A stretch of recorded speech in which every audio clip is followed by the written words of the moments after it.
ஞானானந்தமயம் தேவம் நிர்மலஸ்படிகாகிருதிம் ஆதாரம் சர்வ வித்யாநாம் ஹயக்ரீவம் உபாஸ்மகே.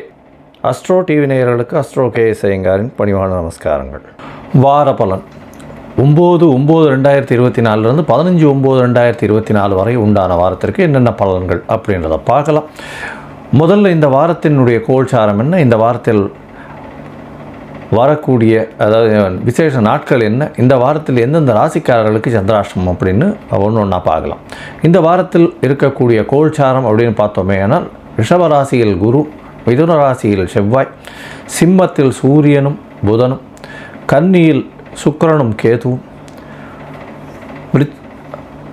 கும்பத்தில் சனி பகவான் வக்ரகதியில் இருக்கார், ராகு 12ஆம் இடத்துல அதாவது மீனத்தில் ராகு இருக்கார். இந்த வாரத்தில் பார்த்தீங்கன்னா அதிவேகமாக செல்லக்கூடிய கிரகமான சந்திரன் துலா ராசி விசாக நட்சத்திரத்திலிருந்து இந்த வாரத்தை ஆரம்பிக்கிறார். இந்த வாரத்தில் இந்த துலா ராசியிலிருந்து மகர ராசி அவிட்ட நட்சத்திரம் வரலும் போகிறார். மகர ராசியில் இருக்கக்கூடிய அவிட்ட நட்சத்திரம் வரலும் போகிறார்.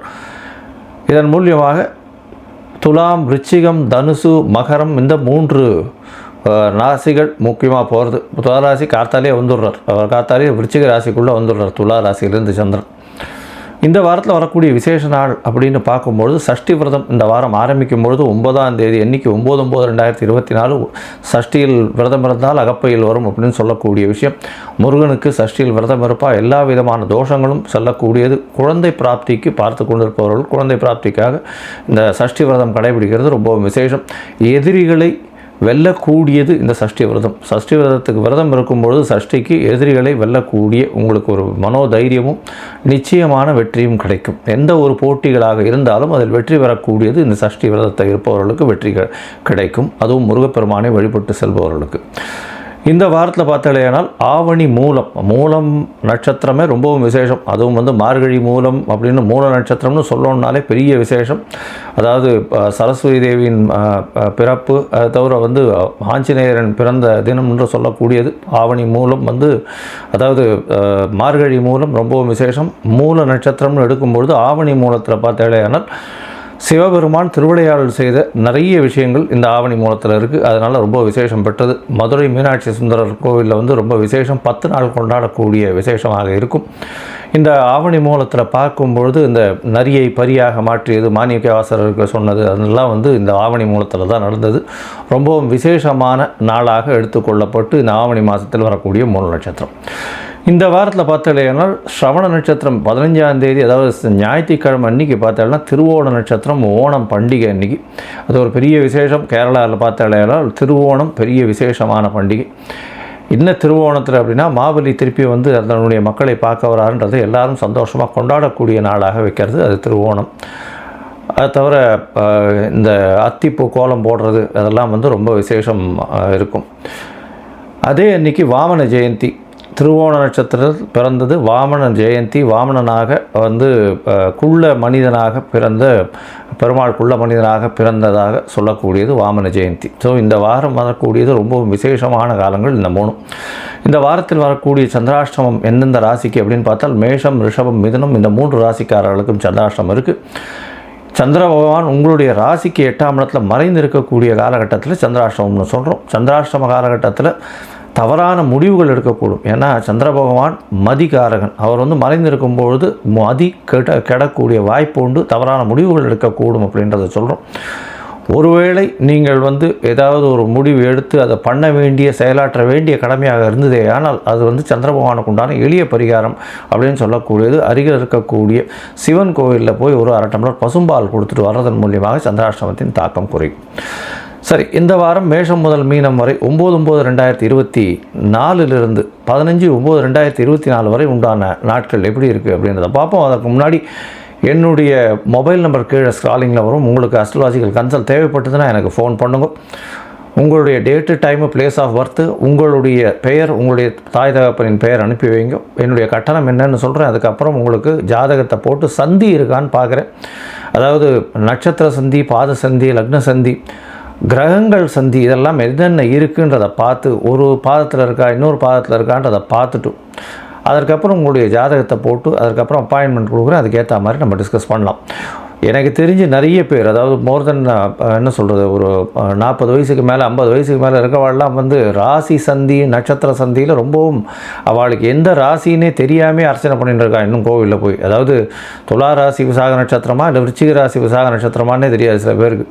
அதே மாதிரி சித்ரா நட்சத்திரம் அப்படின்னு இதுப்பாக இருக்கும், கன்னியா ராசியா துலா ராசியான்றது தெரியாது, மிருகசீரிஷம் ரிஷபராசியா இல்லைன்னா மிதுன ராசியான்னு தெரியாது. இது நட்சத்திர சந்தியே. அதை தவிர ராசி சந்தி லக்ன சந்தியில் வந்து மாட்டிக்கும். லக்ன சந்தியில் பார்த்தேன்னா இவ என்ன லக்னம்னே தெரியாது. இதன் மூலியமாக பார்த்தேன்னா உங்களுடைய கேரக்டர்ஸ் எல்லாமே மாறும். அதனால் வந்து இப்போ இந்த சந்தி இருக்கான்றதை முதல்ல ஐடென்டிஃபை பண்ணி அந்த சந்தி இருந்ததேனால் அதற்கு பிறகு உங்களுடைய ஜாதகத்தை போட்டு அதற்கு ஒரு ராசிக்கும் பார்த்தேன்னா ஒரு லக்னத்திற்கும் ஒரு சுபர் அசுபர்ன்றது வந்து லக்ன சுபர் லக்ன அசுபர்கள் தனித்தனியாக இருக்கா. அதனால் வந்து இப்போ துலா லக்னத்திற்கு உண்டான சுபர் வந்து விருச்சிக லக்னத்திற்கு இருக்க போகிறதில்ல.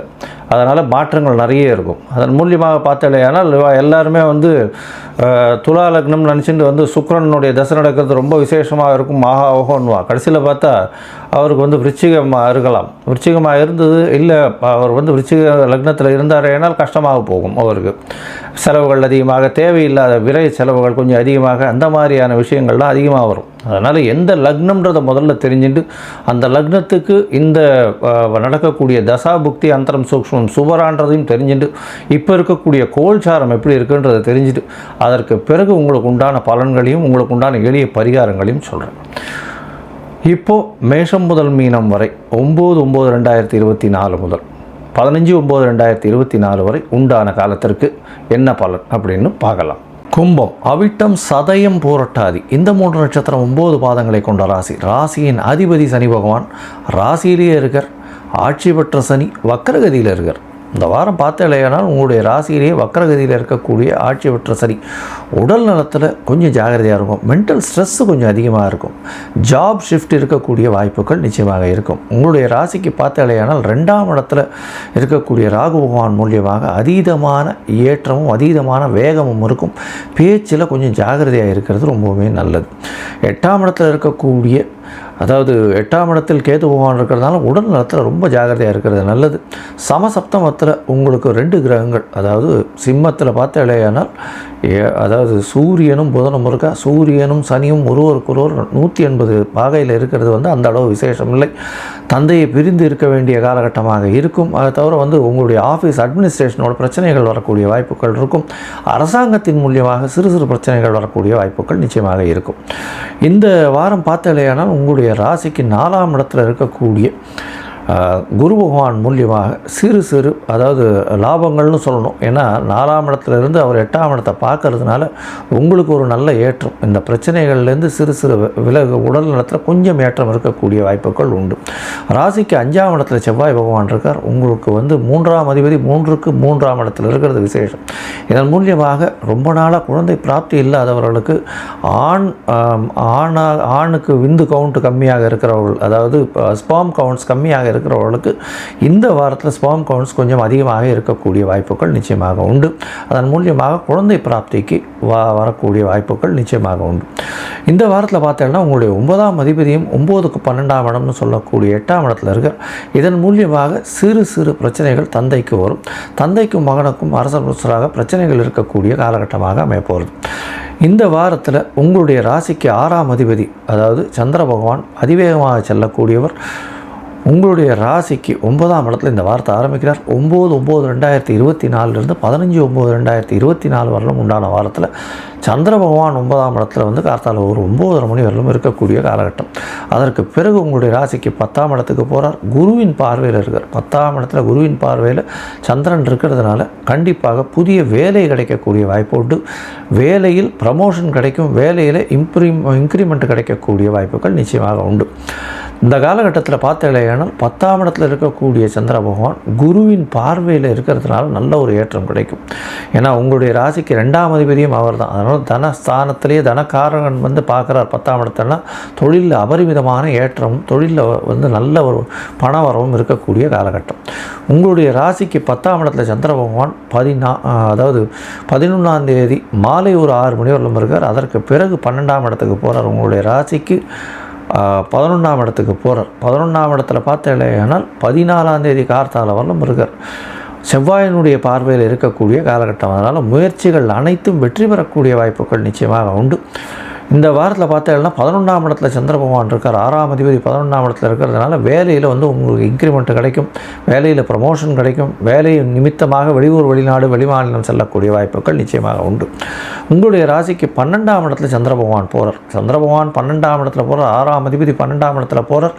14ஆம் தேதி அதிகாலை ஒரு 00:15 ஹவர்ஸ்லேருந்து 16ஆம் தேதி காலை ஒரு 4:30-5 மணி வரலும் இருக்கக்கூடிய காலகட்டம். இந்த காலகட்டத்தில் பார்த்தாலேயானால் சந்திர பகவான் 12ஆம் இடத்துல இருக்கிறதுனால வெற்றி நல்லபடியாக இருக்கும். உங்களுடைய வேலையில் ஒரு பெரிய மாற்றம் இருக்கக்கூடிய வாய்ப்பு உண்டு. வேலையின் மூலியமாக சிறு செலவுகள் இருக்கக்கூடிய வாய்ப்பு, புதிய கடன் வாங்கக்கூடிய வாய்ப்புகள் இருக்கும். இந்த வாரத்தில் இந்த கும்பராசிக்காரர்கள், அதுவும் இரும்பு சம்பந்தமான வியாபாரம் பண்ணுறவங்க, இந்த கரிசல் மண், அதை தவிர வந்து எண்ணெய் வித்துக்கள், இந்த மாதிரி வியாபாரம் பண்ணுறவங்க, லெதர் பிஸ்னஸ், அதை தவிர ஆயில் பிஸ்னஸ் பண்ணுறவாளுக்கெல்லாம் நல்ல ஒரு ஏற்றம் இருக்கக்கூடிய காலகட்டம். நீங்கள் வந்து அருகில் இருக்கக்கூடிய இவர் கால வைரவர் மற்றும் இந்த ஆஞ்சநேயரை போய் வணங்கிட்டு வாங்க. நல்ல ஒரு ஏற்றம் இந்த வாரம் உங்களுக்கு வந்தே தீரும்.